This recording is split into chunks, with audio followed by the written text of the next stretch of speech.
Hello hello, c'est Max Coach Minceur. Aujourd'hui on se retrouve pour une nouvelle vidéo pour voir ensemble le régime Tonon. Alors le régime Tonon est-il efficace? C'est une question qui revient souvent sur mon groupe Facebook. Donc je vais vous en dire un peu plus sur ce régime. Il a été mis en place par un médecin travaillant au centre hospitalier universitaire de la ville de Thonon-les-Bains, d'où le nom de ce régime.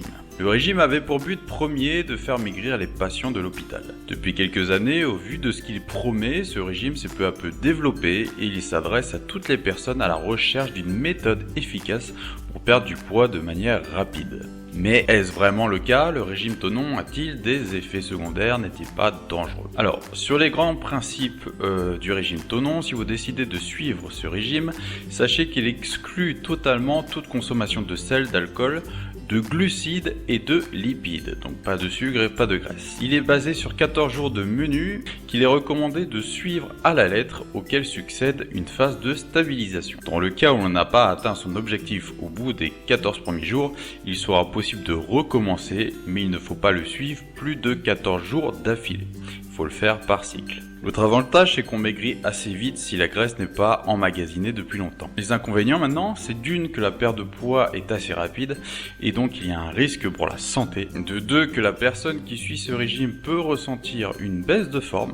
Il n'est généralement pas conseillé de faire du sport en suivant ce régime. De 3, l'alimentation est très monotone car restriction maximale au niveau de la consommation de sel, donc ce qui peut provoquer un sentiment d'ennui et de fatigue psychologique. Quatrièmement, c'est un régime assez long, le régime dure en moyenne 14 jours, ce qui est très supérieur à tous les autres régimes.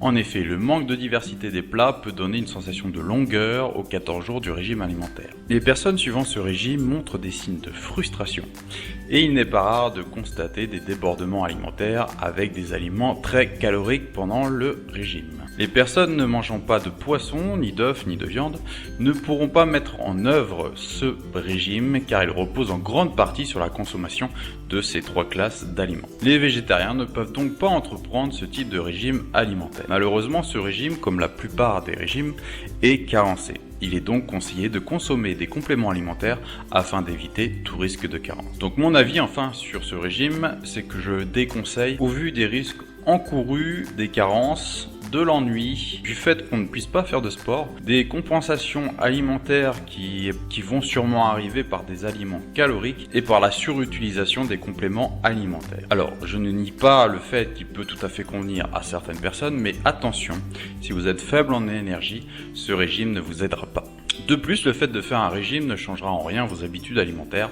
À la fin des 14 jours, votre corps carencé a de grandes chances de retenir encore plus ce que vous absorbez et vous risquez donc de reprendre tout ce que vous avez perdu et de connaître le fameux effet yo-yo. Voilà, c'était mon avis sur le régime Tonon. N'hésitez pas à mettre en commentaire si vous avez déjà suivi ce régime et qu'est-ce qu'il vous a apporté. N'hésitez pas à visiter mon site donc fatatacoaching.info où vous y retrouverez toutes mes astuces. Je vous envoie aussi gratuitement mes 50 meilleurs conseils minceurs, donc n'hésitez plus. Je vous dis à bientôt pour une prochaine vidéo. C'était Max Coach Minceur. Bye.